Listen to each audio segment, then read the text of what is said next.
Inilah Injil suci menurut Markus.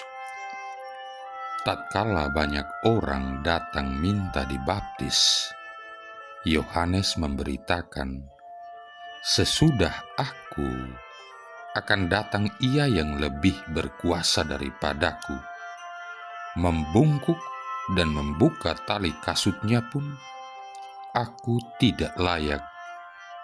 Aku membaptis kamu dengan air, tetapi Ia akan membaptis kamu dengan Roh Kudus." Pada waktu itu, datanglah Yesus dari Nazaret di tanah Galilea, dan Ia dibaptis di sungai Yordan oleh Yohanes. Pada saat Ia keluar dari air, Ia melihat langit terkoyak dan Roh seperti burung merpati turun ke atasnya.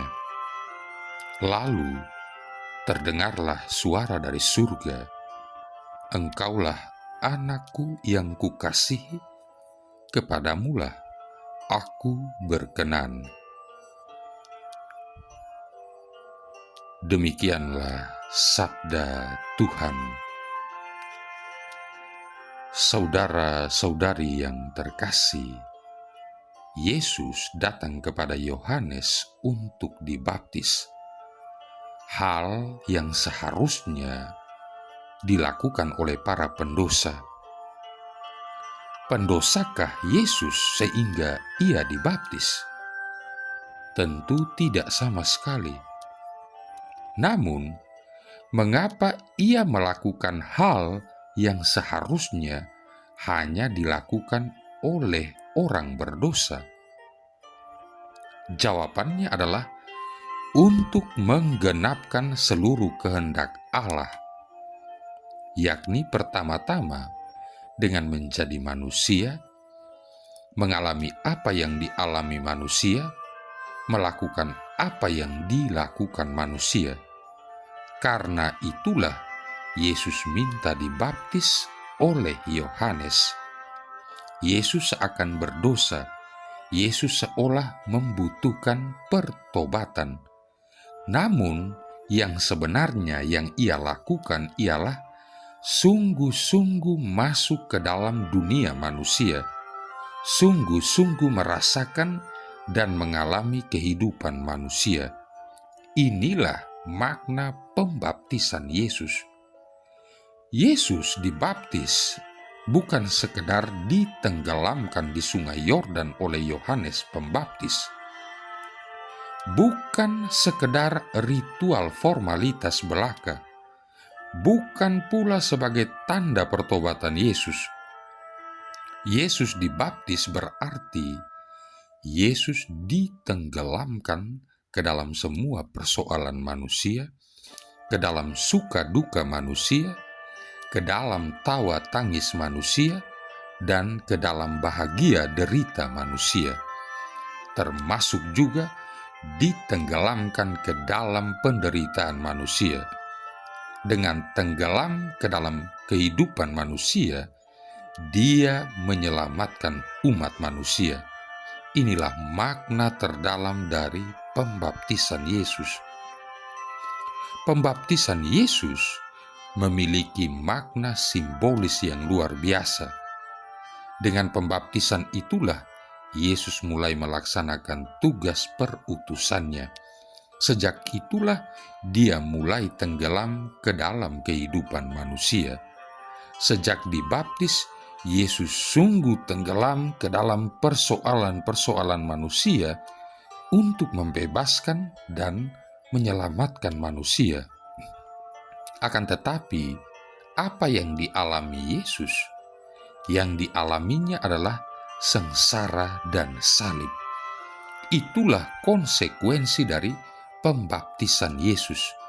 Itulah resiko dari tugas perutusan Yesus. Ia mewartakan kabar baik dan kebenaran dengan lantang, namun akibatnya Ia disalibkan.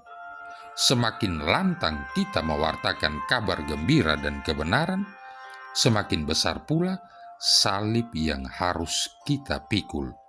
Yesus telah melakukannya. Lantas, apa yang membuat Yesus tetap bertahan mewartakan kebenaran? Mengapa ia tidak membuang saja janji baptisnya itu?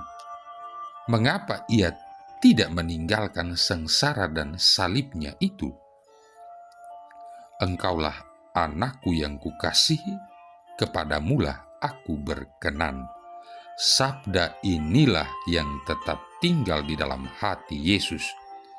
Sabda inilah yang membuat Yesus tidak mundur sedikit pun dari janji baptisnya itu, tidak mundur sedikit pun dari tugas perutusannya.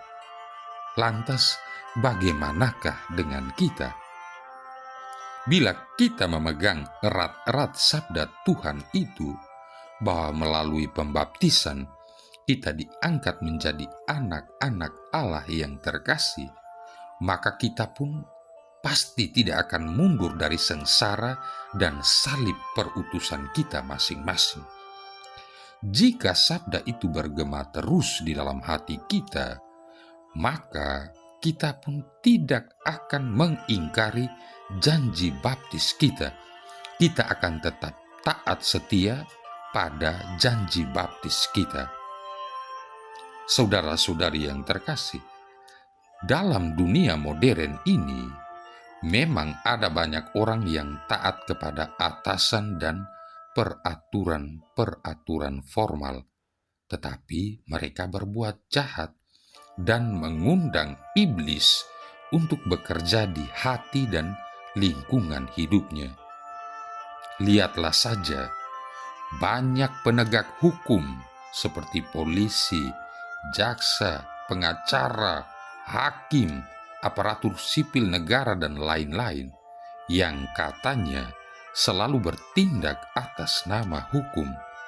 Tetapi dalam kenyataannya, mereka malah menyengsarakan orang banyak dengan tidak menegakkan keadilan. Lihatlah para pemimpin dan pejabat negara bersumpah ketika dilantik sebagai pejabat negara, tetapi sesudah itu langsung berubah menjadi penjahat negara setelah duduk di kursi yang empuk. Lihatlah juga setiap kita yang telah mengangkat sumpah di depan altar dan mengikatkan diri sebagai suami istri dengan janji setia sehidup semati dan bangga bahwa kebahagiaan yang dilandasi cinta menjadi tujuan. Sayangnya, di dalam rumah tangga hidup seperti tikus dan kucing.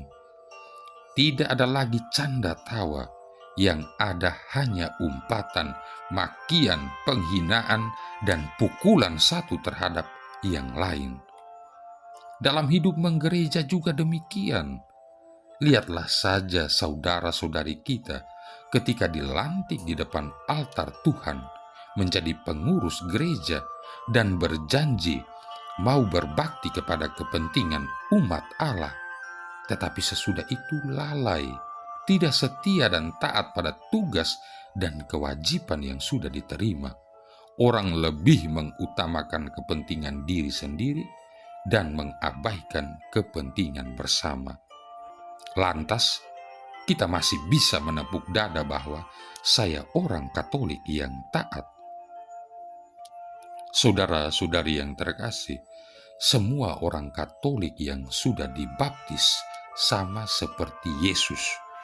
Hanya saja tidak semua orang berkeliling untuk berbuat baik.